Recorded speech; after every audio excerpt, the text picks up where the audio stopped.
अब आधा बतौली हैं, कंफ्यूज ना न हुआ। अरे एकदम कंफ्यूज ना आइला।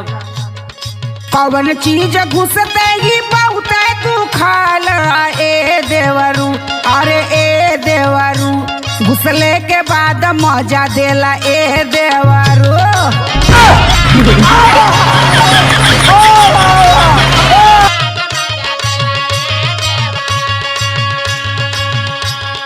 का भौजी एकदम छोट मोट सवाल पूछ देलू हो। ये छोट सवाल है और का मतलब कई बेर अजमा चुकल हुआ का। अरे एकदम पानी छोड़ा देनी अच्छे अच्छे लोग का। अच्छा तो तनी बतावा था। ला सुना। बोला।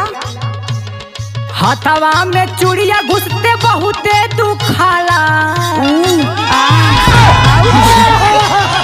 हथवा में चूड़िया घुसते बहुते दुखाला ए भौजी। अच्छा। अरे ए भौजी